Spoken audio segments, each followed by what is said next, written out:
투자은행이 좋냐, 컨설팅이 좋냐, 그 다음에 커리어적으로 내가 어디에 취직하는 게 향후에 더 좋은 길이냐에 대해서 너무나도 많은 분들이 저한테 질문을 한 지난 몇 년간 너무나도 많이 하셨어요. 그래가지고 계속 대답하기도 힘들고 같은 말 반복하는 것도 저도 이제 힘들고 지치고 해가지고 아예 그냥 영상으로 남겨놓자.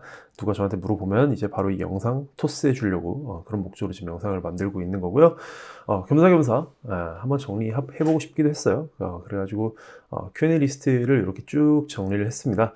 간단하게 하는 일부터 먼저 설명을 간단하게 드리면은, 자, 컨설팅 회사들 같은 경우에는 주로 기업이 가진 고민을 해결해주는 역할을 하는 거죠. 기업이 가진 고민을 해결하고 그에 대한 솔루션을 제공하는 역할을 해줍니다. 그래서 기업이 예를 들어서 우리 뭐 이번에 그 전기차 사업 할 건데 전기차 사업 해야 되냐 말아야 되냐요? 물어보면은 이제 이쪽에서 엄청난 분석과 뭐 벤치마킹과 뭐 다른 사례들을 막 참고하고 막 해가지고 딱 결론과 그 다음에 어떻게 해야 되는지에 대한 솔루션을 제공해 주는 게 보통 이 컨설팅 회사들이 가장 많이 하는 프로젝트의 유형들입니다. 물론 조금 뭐 결이 다른 프로젝트들도 있긴 하지만 핵심은 그런 직업이라고 일단 간단하게 생각하시면 될 것 같고요. 반대로 투자은행들 같은 경우에는 가장 기본 업무는 이제 브로커리지 업무죠. 그래서 투자자들과 그 다음에 우리 투자를 받고 싶어하는 기업 사이를 연결해주는 역할, 그 다음에 M&A에 대한 자문, 그리고 이제 주식 리서치, 트레이딩, 그렇게 이제 크게 나눠서 볼 수 있을 것 같은데요.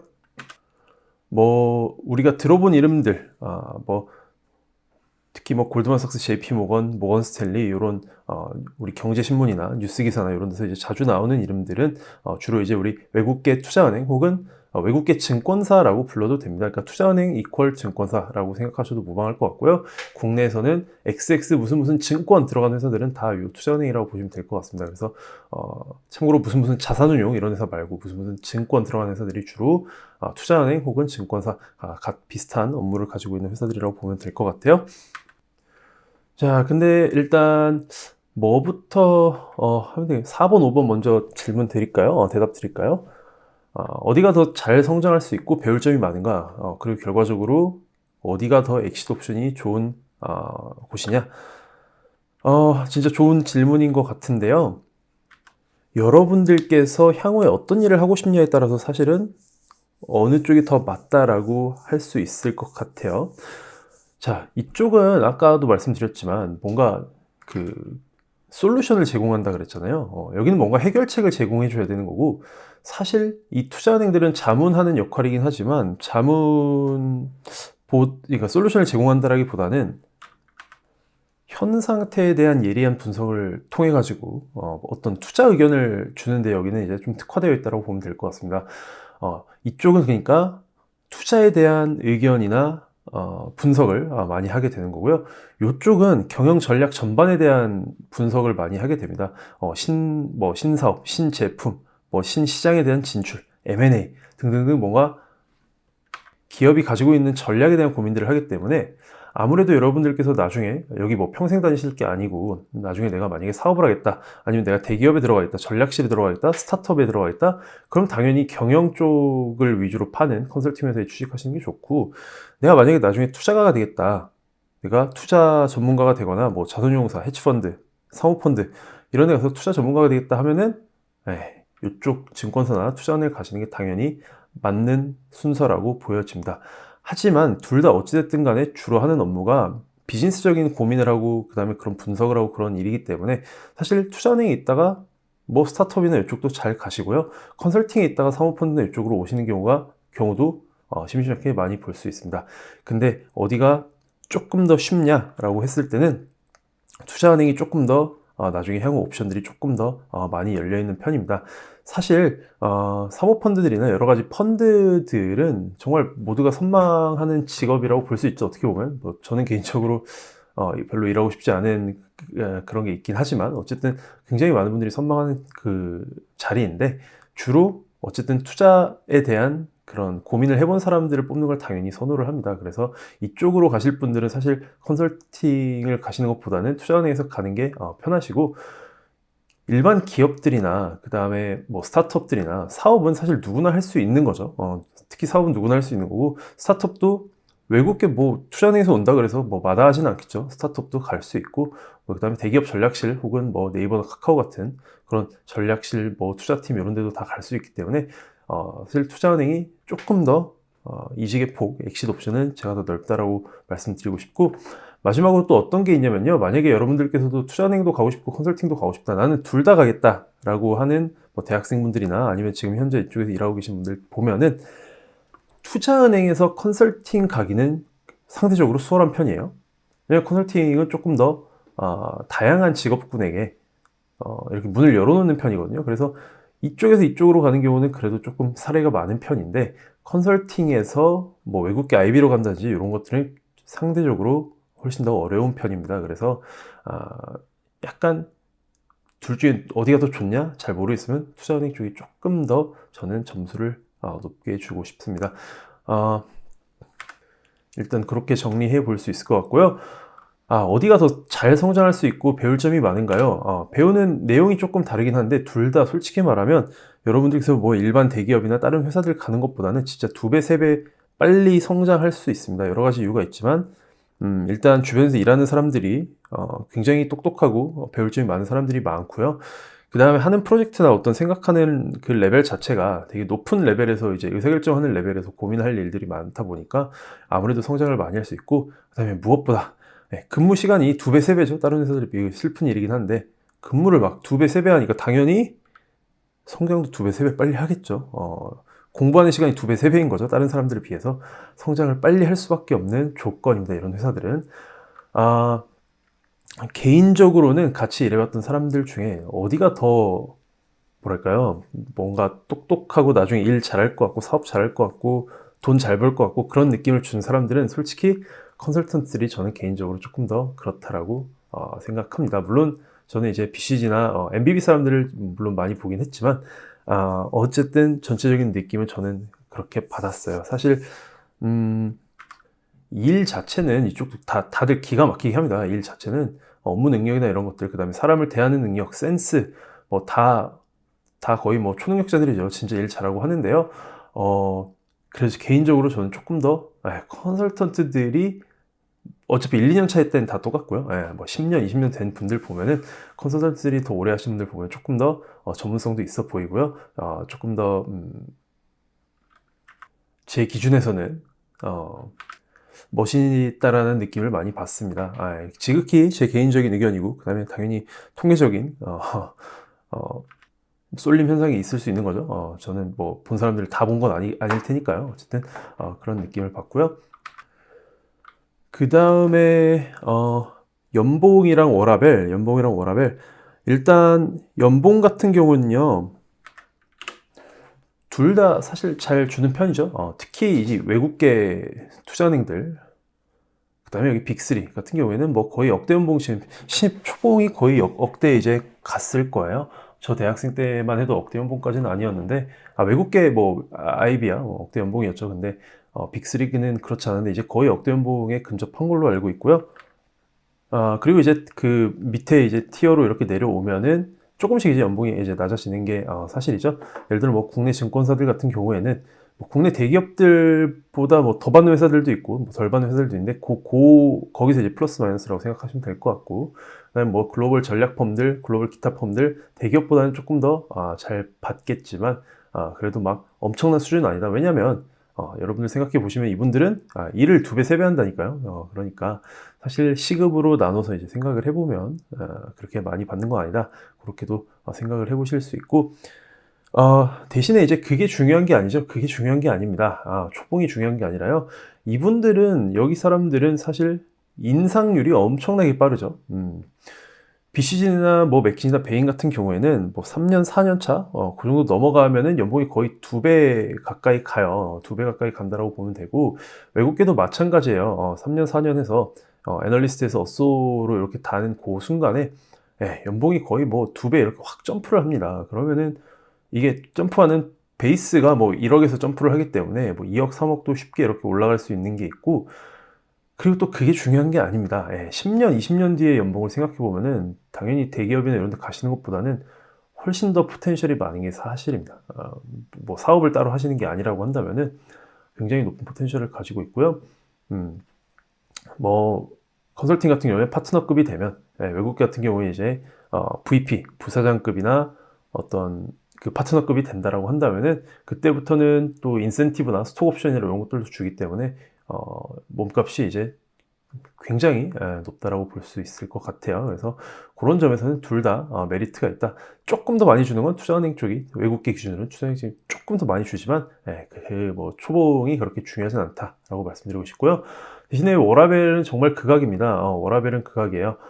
특히 컨설턴트들, 그 다음에 여기 M&A 팀에 있는 분들, 그러니까 뭔가 프로젝트 베이스로 돌아가는 팀들이 워라밸이 아무래도 조금 더 안 좋습니다. 왜냐면 프로젝트라고 하니까 뭔가 그 프로젝트 기간 안에 끝내야 되는 그런 미션을 가지고 있는 거잖아요. 그러다 보니까 프로젝트 기간에는 워라밸이 아무래도 정말 안 좋죠. 늦으면 2시, 3시, 4시, 5시 거의 새벽 막 5시, 6시 막 밤샐 때도 많이 있습니다. 그러고 나서 이제 프로젝트가 끝나면 한 일주일, 2주일 정도 시간 주면서 뭐 휴가를 갔다 오든 어디 뭐 해외여행을 갔다 오든 뭐 그렇게 컨설턴트들은 하기도 하고요. 하지만 바쁘면 이제 컨설팅에서도 프로젝트에 또 바로바로 배정되고 이러다 보면은 또 쉬지 못하는 경우도 있고, M&A 쪽, 투자은행 쪽 M&A 쪽은요, 프로젝트 기간이라는 게 따로 있기는 하나, 프로젝트를 한 번에 하나씩 어사인 받지 않고, 프로젝트를 막 한 번에 막 3개, 4개씩 어사인 받는 경우도 있어가지고, 그런 경우에는 프로젝트가 끝나도 다른 프로젝트에 가서 일해야 되죠. 그래서 쉬는 날이 별로 없다. 그렇게 이제 보시면 될 것 같고, 그래서 그런 포지션에 계신 분들은 이렇게 오래 일하지 않으시죠? 거의 요즘에 진짜 2년 정도? 그 위에 사모펀드 업황이 좋을 때는 좀 더 회전율이 빠른 것 같아요. 제 느낌상. 요즘에는 뭐 금리가 높고 해가지고 사모펀드 업황이 별로 안 좋다 보니까 뭐 채용도 많이 안 이루어지고 회전이 빠르지 않은 편인데, 회전이 빠를 때는 여기서 뭐 한 1, 2년 일하니까 이제 막 입질이 오는 거죠. 나 막 밤새고 있는데 막 헤드헌터들 연락 와가지고 우리 회사 오면은 뭐 6시에 퇴근시켜줄게 이러면은 약간 이제 가고 싶어지죠. 그래서 뭐 1년, 2년 일하는 기간이 그렇게 길지 않은 게 이제 현실이고요. 이쪽에 일하시는 분들은 하지만 그 타이틀은 이제 평생 따라다니니까요. 들어가서 일해봤다라는 것만으로도 굉장히 많은 메리트가 있고요. 하지만 여기 이제 외국계 아니면 증권사에서 우리 세일즈 앤 트레이딩, 세일즈 앤 트레이딩과 그 다음에 주식 리서치 부서는 그래도 조금 낫습니다. 야근 강도나 근무 강도 조금 더 낫다. 그 정도는 일단 말씀드릴 수 있을 것 같네요. 그리고 한 가지 더 항상 또 말씀드리고 싶은 거는, 이런 회사들이 뭐 이제 우리가 프론트 오피스라 그러죠. 진짜 뭐 그 최전선에서 막 분석하고 막 투자들이랑 커뮤니케이션 하고 막 케이스 풀고 막 이런 포지션들도 있지만, 미들 백 오피스들, 이들을 지원해주는 여러 가지 부서들이 있습니다. 사실 그 부서의 인원이 더 어쩌면 많을 수도 있어요. 전체 이렇게 인원으로 놓고 보면, 물론 컨설팅이야 컨설턴트가 제일 많지만 지원 부서들도 사람들이 굉장히 많거든요. 저는 개인적으로 여러분들께서 막 엄청난 야망이나 막 포부가 있는 그런 게 아니라면 그런 부서들 들어가시는 것도 굉장히 좋은 선택이 될 수 있을 거라고 봅니다. 워라밸도 좋고요. 급여나 이런 것들도 굉장히 잘 챙겨주고, 그 다음에 아무래도 회사 문화나 이런 것들도 외국계다 보니까 조금 편안하고 좋은 게 있거든요. 그리고 그 업계에서도, 그쪽 안에서도 마찬가지로 이런 회사들, 이름 있는 회사들에 한번 일하면 또 다른 회사 이직도 훨씬 더 수월하고 몸값 올리기도 수월하고요. 그래서 그런 옵션들도 꼭 생각을 해보셨으면 좋겠습니다. 그리고 7번 아까랑 조금 뭐 관련 있는 이야기니까요. 이것도 많이 물어보시더라고요. 내가 여잔데 어디서 일하는 게 편하냐, 아니면 어디가 더 들어가기 뭐 수월하고 뭐 이런 게 있냐. 비율로 따지면 제 생각에 컨설턴트들이 그래도 여성 비율이 조금 더 높은 것 같아요. 투자은행이나 증권사들보다는. 그렇긴 한데 어디가 더 좋냐? 조심스러운 이야기이긴 하지만 어쨌든 남성 비율이 양쪽 다 압도적으로 높긴 합니다. 높긴 해요. 근데 이제 가장 큰 이유 중에 하나가 제가 생각했을 때 두 가지인데, 첫 번째는 이제 근무 강도, 근무 강도가 이제 첫 번째고, 두 번째는 약간 성향상 이렇게 보면은 금전적인 거에 대한 욕심이 많은 사람들이 좀 남자가 좀 많은 것 같아요. 그냥 태생적으로 제 생각엔. 돈을 많이 벌고 싶다, 나는 뭔가 돈에 큰 가치를 두겠다, 이런 사람들이 좀 남자들이 많은 것 같아요. 여러분들 공감하실지 모르겠지만, 그러다 보니까 아무래도 경영학과 그다음에 뭐 회계사도 그렇고요. 이 라인 쪽에 보면은 아무래도 남자 인구가 조금 더 비율이 높은 것 같습니다. 그러다 보니까 이제 남성 비율이 높고, 아 근데 어디를 가시더라도 제 생각에 요즘에는 뭐 여성분들이 일하기, 글쎄요. 이건 진짜 여자분들은 좀 인터뷰를 제가 보는 거랑 또 본인들이 느끼는 거랑 다를 수 있으니까, 그쵸? 근데 제 3자 입장에서 남자가 봤을 때는 뭐 그렇게 크게 뭐 차별이라든지, 아니면 뭐 여성이라서 뭐 승진을 못 한다라든지, 뭐 육아휴직을 뭐 갔다 오기 눈치 보인다라든지, 요런 것들이 막 우리 뉴스나 뭐 다른 대기업들 이야기 들어보는 것보다는 그렇게 심하지 않은 것 같다. 고런 생각이 듭니다. 다만 음 이거는 뭐 남자도 그렇고 여자도 그렇고 공통사항인데, 아무래도 이쪽 업계에 계신 분들은 조금은 결혼을 하시든 아니면 결혼 아예 못 하시든, 결혼을 하고 나서 뭐 애들한테든 와이프나 뭐 신랑한테든 조금 소홀해질 수밖에 없는 직업들이긴 한 것 같아요. 제가 아시는 분도 뭐 본인이 뭐 아들이 둘 있는데 아들 둘의 얼굴을 뭐 일주일에 한 번 보기도 힘들다, 뭐 이런 분들도 계시거든요. 아무래도 소홀해질 수밖에 없습니다. 그런 것들은 좀 감안을 하셔야 될 것 같고, 또 그런 것들을 감안했을 때 아무래도 여성분들이 조금 더 그런 환경에 대해서 좀 부담스러워 하시는 것 같아요. 그래서 또 남성 비율이 높은 것도 사실이고, 그 다음에 또 마지막으로 가끔 이 사모펀드들이나 펀드들이 여전히 조금 속된 말로 꼰대 문화가 좀 있는 곳들이 있어요. 남자를 엄청나게 선호를 합니다. 군대 같아요. 이런 몇몇 회사들 보면 진짜 군대같이 돌아가는 그런 회사들이 있는데, 남자 뽑는 거에 대해서 훨씬 더 남자를 뽑으려 그러는 그런 경향이 있는 회사들이, 이쪽 펀드들이 있어요. 그렇다 보면은 약간 뭐 핸디캡이 있는 느낌일 수도 있다, 여성분들한테는. 그 정도. 근데 뭐 그렇게 엄청나진 않다. 그리고 많이 바뀌고 있다. 변해가고 있고요. 그리고 마지막으로 뭐 접대나 뭐 남자들끼리 막 담배 피러 가거나 뭐 남자들끼리 술 먹고 가거나 뭐 그런 건 이제 거의 많이 없거든요. 그냥 친한 사람들끼리 가는 거지, 뭐 남자들끼리 간다, 혹은 뭐 남자들끼리 뭐 이상한 뭐 아가씨들 나오는 막 그런 데 간다, 그런 거 이제 정말 많이, 저 대학생 때만 해도 좀 있었는데, 저 대학생 때나 뭐 우리 미투 운동 기억나시죠? 미투 운동 전까지만 해도 좀 있었다라고 들었는데, 요즘에는 그런 거 진짜 많이 없거든요. 특히 컨설팅은 진짜 없고요. 컨설팅은 진짜 물론 뭐 뒤에서 뭐 가는 것까지는 제가 알 수 없지만, 많이 없어진 문화고요. 투자은행의 증권사들도 그래도 예전보다는 많이 없어졌다, 그렇게 이해하시면 될 것 같습니다. 자, 어디가 더 들어가기 힘든가요? 들어가려면 어떻게 준비해야 되나요? 여기 놓고 봤을 때 들어가기 힘든 순으로는 아무래도 뽑는 인원이 적으면 제일 들어가기 힘들겠죠. 외국계 증권사들이 뽑는 인원이 압도적으로 적습니다.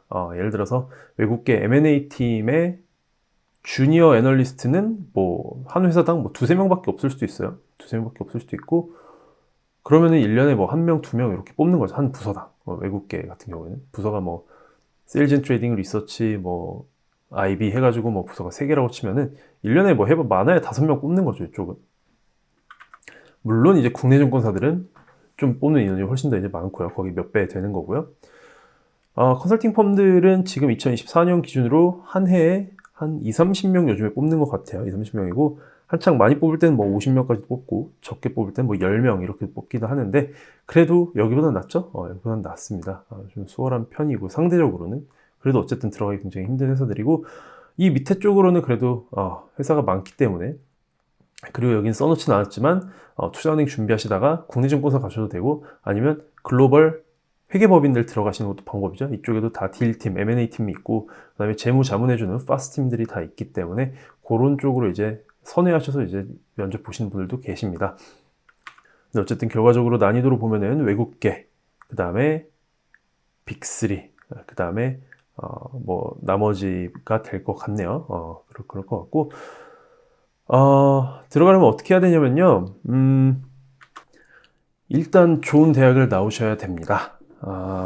뭐 옛날부터 대학은 좋은 대학 가야 된다라고 많이들 들으셨겠지만, 이쪽 업계는 특히 학벌이 좀 중요한 편이에요.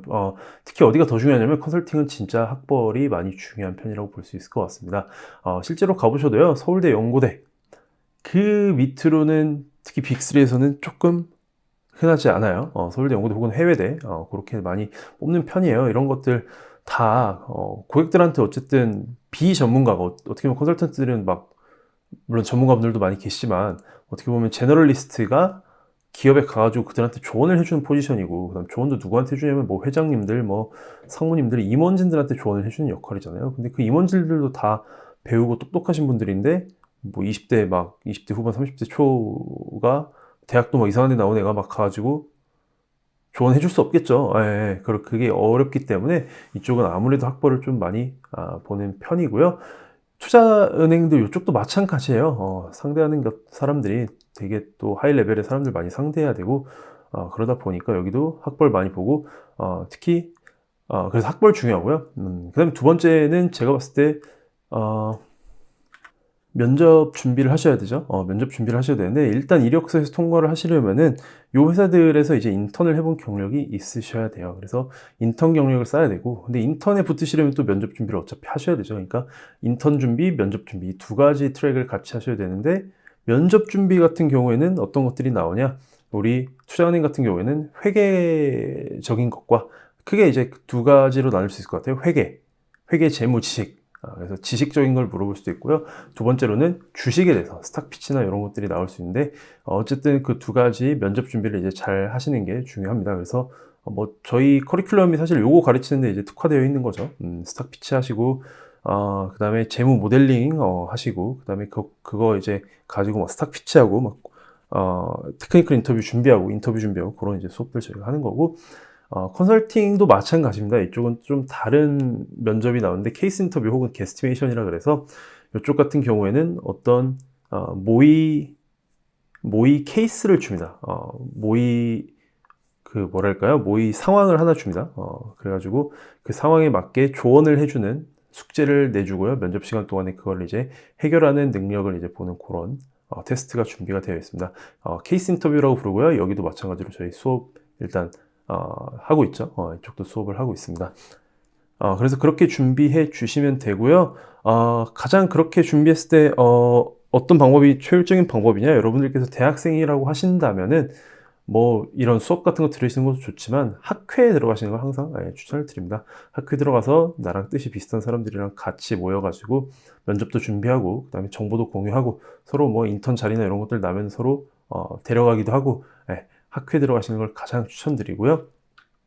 또 뭘 잘해야 되냐? 외국어 잘하면 좋죠. 외국어 잘하면 좋습니다. 그래서 해외대 출신들이 조금 유리할 때도 가끔 있는데, 물론 외국어를 잘하는 게 필수는 아니에요. 필수는 아니지만 외국어 잘하면 유리하긴 하다라고 그것도 이제 말씀드리고 싶고, 마지막으로 이제 해드리고 싶은 조언은, 이쪽이 사실 모든 걸 갖추고 있어도 사실 들어가기 어려운 게 사실입니다. 굉장히 뛰어나신 분들도 또 심지어 운도 조금 따라야 돼요. 운도 조금 따라야 되고, 저 같은 경우는 굉장히 이제 운이 좋았던 케이스이지만 운도 줘야 되고 하기 때문에 항상 플랜 B를 가지고 이쪽 준비를 시작하세요. 나는 뭐 무조건 컨설팅만 갈 거야. 그러고 나면 플랜 B가 없으면 진짜 답이 없거든요. 특히 요즘처럼 사람 많이 안 뽑고 채용이 어려운 시즌에는 더더욱 그렇습니다. 그래서 난 만약에 안 되면 여기라도 지원할 거야. 이런 것들이 있어야 저는 된다고 생각하고요. 그 다음에 투자은행이나 컨설팅을 동시에 준비하는 건 사실 조금 무리가 있다고 봅니다. 가끔 그렇게 하시는 분들 보기는 봤는데, 어차피 이쪽 사람들이 별로 안 좋아해요. 그렇게 하는 거를.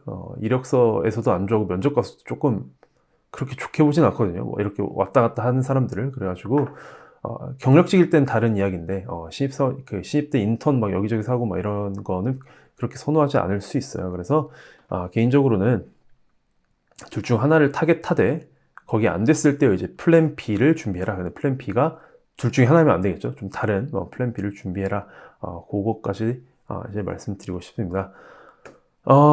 여기까지 저희 투자은행이랑 컨설팅이랑 한번 비교하는 컨텐츠를 한번 만들어 봤고요. 추가적으로 궁금하신 점 있으면 언제든지 댓글이나 저희 카카오톡 채널 통해서 질문해 주시면은 저희 전화로 상담도 해드리고 있고 그러니까요. 편하게 말씀 주시면 감사할 것 같습니다. 네, 혹시라도 구독 안 하고 계신 분들은 구독 한번 눌러주시면 감사할 것 같고요. 좋아요 버튼도 저희 몇 개 없거든요. 몇 개 달리지 않기 때문에 하나하나 늘어가는 게 굉장히 보면은 뿌듯하고 즐겁습니다. 그래서 한 번씩 눌러주시면 감사하겠습니다. 네, 여기까지 하겠습니다.